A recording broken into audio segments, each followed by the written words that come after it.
magistral, sem palavras. Obrigado, Sérgio. Ele volta para encerrar depois da administração. Obrigado por gentilmente aceitar o nosso convite, alimentar essa noite sublime de Páscoa. E a música é a arte de interpretar os diversos afetos da alma mediante o som. E enquanto Sérgio cantava, eu estava me lembrando da primeira vez que eu pisei em Jerusalém. Eu tenho orado, eu tenho tido um sonho que um dia, não sei quanto tempo a gente vai precisar para construir esse sonho, mas um dia saímos voo fretado aqui do Maranhão com 400 irmãos para nós irmos a Jerusalém. Quantos acreditam que isso é possível pela fé? É possível. Basta a gente se programar, fazer uma economia. Agora em fevereiro de 2015 nós estaremos de volta. Será Israel, Veneza e Roma, a histórica Roma.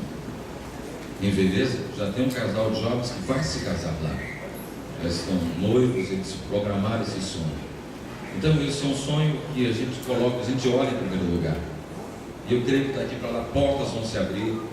E quem sabe vem uma chuva fora de estação, um negócio, uma comissão, uma vitória que você luta tanto tempo que você vai receber e você vai poder inclusive pagar o seu pacote à vista. Creia nisso, trabalhe por isso. Vai ser durante o Carnaval de 2015.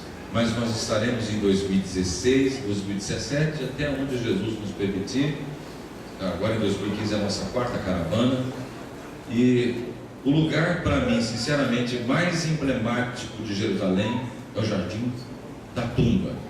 O Jardim do Túmulo vazio. Entrar dentro do túmulo é uma emoção que eu não consigo descrever.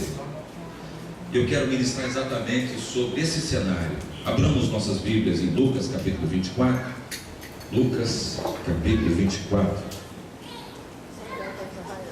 Lucas capítulo 24. Lucas 24. Depois que a gente vai a Israel, a gente nunca mais é o mesmo, porque a gente passa a ver a Bíblia com os nossos olhos. Então, enquanto o Sérgio cantava, estava me emocionando e sonhava um dia, Sérgio, ver você nessas interpretações lá na Santa Ceia do Jardim da Tumba. Lucas capítulo 24. Lucas 24. Irmãos, tenham paciência comigo, eu gostaria de ler todo esse texto, só para você ter uma ideia do cenário. E no primeiro dia da semana, muito de madrugada, foram elas ao sepulcro, levando as especiarias que tinham preparado, e algumas outras com elas, e acharam a pedra revolvida do sepulcro. E entrando, não acharam o corpo do Senhor Jesus. Se você puder encontrar um playback aí, um desses do Sérgio, essas canções. E entrando, não acharam o corpo do Senhor Jesus. E aconteceu que, estando elas muito perplexas a esse respeito, eis que pararam junto delas dois homens com vestes resplandecentes. Estando elas muito aterrorizadas e abaixando o rosto para o chão, eles lhes disseram: por que buscais o vivente entre os mortos? Não está aqui, mas ressuscitou. Lembrai-vos como vos falou, estando ainda na Galiléia, dizendo: convém que o Filho do Homem seja entregue nas mãos de homens pecadores, que seja crucificado e ao terceiro dia ressuscite. Lembrando-se das suas palavras e voltando do sepulcro, anunciaram todas estas coisas aos 11 e a todos os demais. E eram Maria Madalena, e Joana, e Maria, mãe de Tiago, e as outras que com elas estavam, e as que diziam estas coisas aos apóstolos. E as suas palavras lhe pareciam como desvario, não as creram. Veja o que diz o versículo 12: Pedro, porém, levantando-se, correu ao sepulcro, e abaixando-se, viu só os lençóis ali postos. Retirou-se, admirando consigo aquele caso. E eis que no mesmo dia iam 2 deles para uma aldeia que distava de Jerusalém 60 estágios, cujo nome era Emaús. Grave esse nome, Emaús. E iam falando entre si de tudo aquilo que havia sucedido. E acontecia que eles, falando entre si e fazendo perguntas um ao outro, o mesmo Jesus se aproximou e ia com eles. Mas os olhos deles estavam como que fechados, para que não o conhecessem. E ele lhes disse: que palavras são essas que caminhando trocais entre vós? E por que estáis tristes? Eu pergunto mais uma vez: e por que estáis tristes? E respondendo um cujo nome era Cleopas, disse-lhe: és tu só peregrino em Jerusalém e não sabes as coisas que nela tem sucedido nestes dias? E ele lhes perguntou: quais? E eles disseram: as que dizem a respeito de Jesus Nazareno, que foi homem profeta, poderoso em obras e palavras diante de Deus e de todo o povo, e como os principais dos sacerdotes e os nossos príncipes o entregaram à condenação de morte e o crucificaram. E nós esperávamos que fosse ele que remisse Israel. Mas agora, sobre tudo isso, já é o 3º dia desde que essas coisas aconteceram. É verdade também que algumas mulheres dentre nós nos maravilharam, as quais de madrugada foram ao sepulcro e, não achando seu corpo, voltaram, dizendo que também tinham visto uma visão de anjos, que dizem que ele vive. E alguns dos que estavam conosco foram ao sepulcro e acharam ser assim como as mulheres haviam dito, porém a ele não o viram. E ele lhes disse: honestos e tardos de coração para crer tudo o que os profetas disseram. Porventura não convinha que o Cristo padecesse estas coisas e entrasse na sua glória? E começando por Moisés e por todos os profetas, explicava-lhes o que dele se achava em todas as escrituras. E chegaram à aldeia para onde iam, e ele fez como que ia para mais longe. E os mesmos os constrangeram, dizendo: fica conosco, porque já é tarde e já declinou o dia. Entrou para ficar com eles. E aconteceu que, estando com eles à mesa, tomando o pão, o abençoou, o partiu e lhe deu. Abriram-se então os olhos e o conheceram, e ele desapareceu-lhes. E disseram um para o outro: porventura não ardia em nós o nosso coração, quando pelo caminho nos falava e quando nos abria as escrituras? E na mesma hora, levantando-se, tornaram para Jerusalém, e acharam congregados 11 e os que estavam com eles, os quais diziam: ressuscitou verdadeiramente o Senhor, e já apareceu a Simão. E eles lhe contaram o que lhes acontecera no caminho, e como deles fora conhecido do partido pão. E falando eles destas coisas, o mesmo Jesus se apresentou no meio deles e disse-lhes: paz seja convosco. Amém? Diga comigo em voz alta: ele vive. Por isso posso crer no amanhã. Aleluia. Sabe, as melhores notícias do mundo se ouviram, vieram de um túmulo vazio, o túmulo de Jesus. A história da Páscoa não terá termina num funeral, termina numa celebração, numa festa da vida. O túmulo vazio de Cristo foi o berço da igreja. Repete isso comigo: o túmulo vazio de Cristo foi o berço da igreja. Nós pregamos um Cristo que esteve morto e está vivo, e não um Cristo que esteve vivo e está morto. É por isso que a igreja cristã não faz procissão do Cristo morto e nem usa crucifixo. Você tem toda permissão de usar a cruz vazia, não tem problema, mas o crucifixo não, porque ele não está lá. A morte é o rei dos terrores, mas Cristo é o rei dos reis. A morte foi vencida, esmagada por Jesus. Ele matou a morte, arrancou o aguilhão da morte. A morte foi lançada no lago do fogo.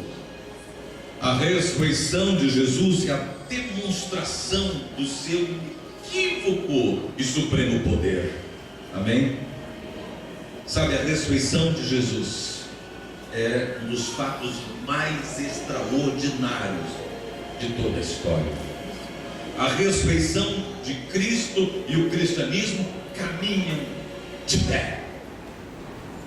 Sem a ressurreição de Cristo, o cristianismo seria uma religião vazia, uma religião sem esperança, apenas um museu de relíquias do passado. Paulo diz que sem a ressurreição de Cristo seria em vão a nossa fé, a nossa pregação, o nosso culto, e a nossa esperança seria vazia. Os nossos pecados não teriam sido perdoados. Se Cristo não tivesse ressuscitado, os nossos pecados não teriam sido perdoados. Nós seríamos certamente os mais infelizes dos homens. Sem a ressurreição de Cristo, então a morte teria tido a última palavra, e a nossa esperança do céu seria um pesadelo. Mas de fato Cristo ressuscitou. E a grande diferença, escute isso por favor, a grande diferença entre o cristianismo e as grandes religiões do mundo é o que o túmulo de Jesus está vazio. Você pode visitar um túmulo de Buda, de Confúcio, de Maomé, de Allan Kardec, mas se você for até Jerusalém e entrar no jardim da tumba, você vai atestar, você vai testemunhar, você vai constatar que o túmulo está vazio. Ele venceu a morte pelos séculos dos séculos. Aplauda aquele que vive, para todo sempre a ele a glória, a honra e o louvor. Jesus vive. A ressurreição de Jesus é um fato histórico. Houve tentativas do adversário. Esses dias, assistindo o canal Discovery, disseram que Jesus não chegou a morrer na cruz, e que ao ser colocado no túmulo, ele se reanimou. Disseram que os discípulos roubaram o seu corpo. Disseram que as mulheres foram no túmulo errado. Mas olha, a morte e a ressurreição de Jesus teve testemunhas. Quando ele ressuscitou, Jesus apareceu a Maria Madalena, às mulheres, a Pedro e aos 2 discípulos no caminho de Emaús, aos apóstolos sem Tomé, aos apóstolos com Tomé, e ainda apareceu no mar da Galileia para os 11, para os 7 apóstolos, porque Pedro tinha desistido do seu ministério e do seu discipulado, desceu pescar. Ele apareceu para uma multidão de 500 irmãos, a Tiago, seu irmão, a Paulo, apóstolo, a Estevão e a João, que escreveu o Apocalipse na ilha de Patmos. O célebre sermão de Pedro no Pentecostes versou sobre a ressurreição de Jesus. Se Jesus não tivesse ressuscitado, bastaria ter apresentado o corpo morto de Cristo, a multidão e o cristianismo. O cristianismo O cristianismo teria sido esquecido na manhã seguinte. O cristianismo não teria ultrapassado 2000 anos de história.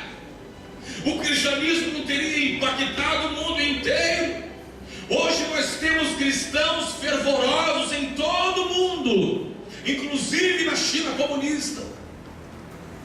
A ressurreição de Jesus foi um fator psicológico. Os discípulos, antes da ressurreição, encontravam-se acuados pelo medo, desanimados, dominados pelo pessimismo. Após saberem e após atestarem, confirmarem a ressurreição de Jesus, eles foram emocional e espiritualmente poderosamente transformados. Os discípulos se tornaram ousados, valentes, poderosos no seu testemunho. Eles tiveram então força espiritual, coragem para enfrentar as ameaças de Roma, os açoites, as prisões, a morte, o martírio, sem jamais recuar, sem jamais recalcitrar, sem jamais claudicar, sem jamais retroceder. A mudança dos discípulos é uma prova inconteste da ressurreição do Senhor Jesus Cristo. Mas a ressurreição de Jesus também teve um fator sociológico. Uma igreja cristã foi estabelecida sobre a rocha eterna, inquebrável, sobre uma verdade incontestável. Gente de todas as nações, raça, línguas e povos uniram-se em torno desta verdade suprema. O túmulo vazio de Cristo foi o berço da igreja, de uma igreja poderosa, de uma igreja vencedora. Os discípulos, antes do impacto da ressurreição, e aqui a Bíblia dá o nome de um, Cleopas, não sabemos o nome do outro. Os olhos deles estavam cegos. Jesus está caminhando com eles para Emaús. Muitas vezes caminhamos pela vida vencidos.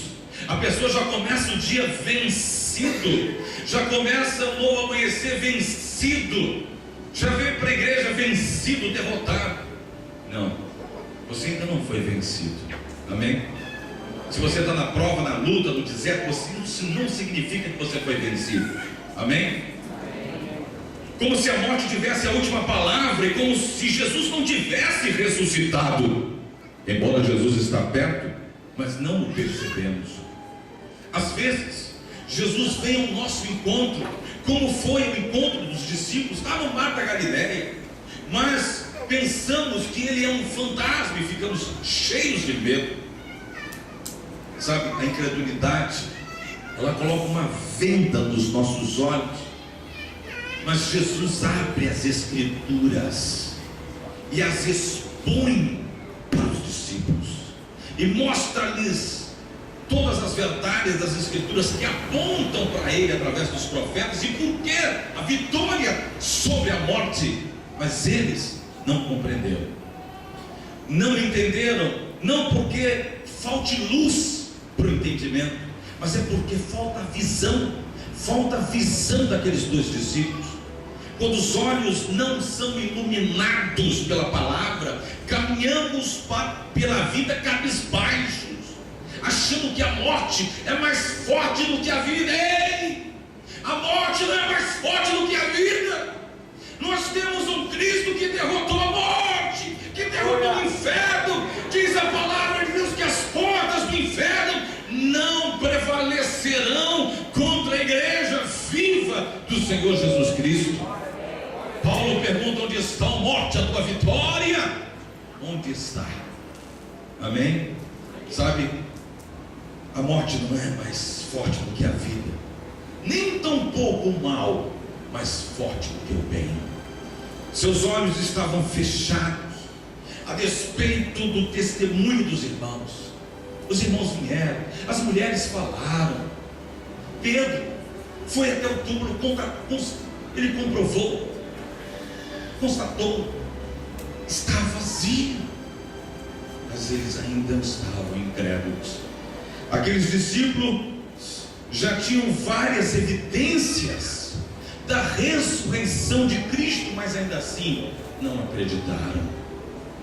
as promessas de que Jesus morreria e ressuscitaria ao terceiro dia, o túmulo vazio, as mulheres viram-no ressuscitado, os anjos deram-lhe testemunho da ressurreição. E hoje, muita gente vive esse reducionismo. Você não pode ser reduzido a uma pessoa incrédula. Você não pode viver esse achatamento da vida espiritual, porque não dão crédito ao testemunho de outras pessoas, e que têm dado do poder da ressurreição de suas vidas, e assim limitam a vida cristã apenas às suas experiências. Os pés daqueles dois discípulos no caminho de Emaús estavam na estrada da fuga, a despeito das várias evidências da ressurreição. Aqueles dois discípulos se acovardaram, se reduziram, se recolheram, desistiram. Eles desistiram de tudo. Eles, sobretudo, desistiram daquilo que era o mais importante na vida cristã, o discipulado. Eles desistiram do seu discipulado. Gente, discipulado não é algo que nós recebemos 3 meses antes do batismo. O discipulado é para a vida inteira. Nós somos eternos discípulos de Cristo. Estamos todos os dias aprendendo com Ele, aprendendo a sua palavra. Sabe, aqueles dois discípulos se acovardaram. Eles desistiram de tudo. Desistiram do discipulado, desistiram de crer, desistiram da caminhada da fé. Colocaram os pés na estrada da dúvida, na estrada do ceticismo, na estrada da incredulidade, e desistiram de Jesus. Tem tanta gente pelo mundo que vive um projeto de vida assim. Sua história termina na sexta-feira da paixão e não no domingo da ressurreição.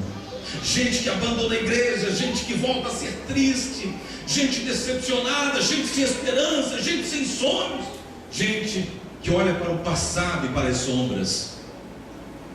Os pés daqueles discípulos caminhavam para o ocaso e não para o amanhecer. Emaús, é interessante que geograficamente Emaús fica ao oeste, aonde o sol se põe. Eles estavam ao oeste. O sol está se pondo, o entardecer está chegando. Caminhavam para o ocaso. Tem tantas pessoas assim, só olha para o passado, só olha para o que foi ruim na vida, o que foi negativo, o que foi triste. Mas o cristão, o cristão não caminha para o ocaso, mas o cristão caminha para o amanhecer em Cristo Jesus. Amém? Você não vai para o ocaso, você vai para o amanhecer em Cristo Jesus. Um novo dia está nascendo, uma nova vida, uma nova força, uma nova esperança, uma nova coragem, uma nova certeza, uma nova vitória. Hoje você pode, pela graça e a misericórdia de Deus, viver a experiência do recomeço. Quantos vieram hoje receber a graça do recomeço? Você pode recomeçar. Viva a graça do recomeço. Culpas nos paralisam, mas arrependimentos não. Arrependimentos nos colocam para frente. Não se concentre nos problemas, concentre-se nas soluções. Não se desespere com a sexta-feira da paixão. Olhe para o domingo da ressurreição. Não viva como um vencido, viva como um vencedor. Olhe para a pessoa do seu lado e diga isso. Não viva como um vencido, viva como um vencedor. Aleluia. Viva como um vencedor. Mas aconteceu algo tão forte naquele dia. Aconteceu algo tão forte naquele dia. Os corações daqueles discípulos estavam tomados de profunda tristeza. Eles estavam tristes, quando deveriam estar exultando de alegria. Quantas vezes na vida, quantas vezes nós estamos tornando nossas vidas numa via sacra de lamento, de dor, de tristeza. Por quê? Porque nós não tomamos posse da ressurreição de Jesus em nossas vidas. A vida cristã é uma vida pontuada pela esperança viva e pela alegria que vem do Senhor. A Bíblia fala da alegria da salvação. Eu creio que hoje você vai voltar para casa com a alegria da salvação em Cristo Jesus. Aleluia. É hora de sacudir, é hora de sacudir o jugo da tristeza do seu coração e viver o poder da ressurreição de Jesus. Seus corações estavam perturbados pelo drama do sofrimento do justo. E talvez esta seja a sua crise. Você tem se perguntado há tanto tempo, você tem se questionado como conciliar o fato de Jesus ser amado de Deus, ser poderoso em obras e palavras, e mesmo assim ser pregado na cruz como um criminoso. Talvez essa seja a sua crise, a sua angústia. Ver um justo sofrendo, tão piedoso, sendo injustiçado, inocente sendo pisado. Como conjugar o amor de Deus com o sofrimento do justo? Mas sabe de uma coisa? Lá no caminho de Emaús, o caminho da desistência, o caminho da desistência do discipulado, o caminho da desistência dos sonhos desfeitos, o caminho da esperança morta, o caminho da falência dos projetos, é o caminho daqueles que acham que não tem mais jeito. Será que você chegou ao culto hoje pensando, não tem mais jeito, pregador, não tem mais jeito, eu vou desistir de tudo, não tem mais jeito, não vai dar certo? Calma, porque esse não é o fim. Pode ser o começo de uma vida nova ao lado de Jesus. A Bíblia diz que quem está em Cristo, nova criatura é. As coisas velhas se passaram, eis que tudo se fez novo. Amém? Talvez você se tornou um daqueles que acham que não tem mais jeito, como Pedro, que tinha desistido do seu ministério pastoral e voltou a pescar. Talvez você pense assim com relação à sua vida, com relação ao seu trabalho, sua família. Talvez você já arrumou as malas e já botou o pé na estrada da fuga. Não desanime, não se capitule. Escuta, os olhos são abertos através das Escrituras. Desde o momento que começou essa ministração, o Senhor está ministrando um colírio nos teus olhos, está trazendo luz em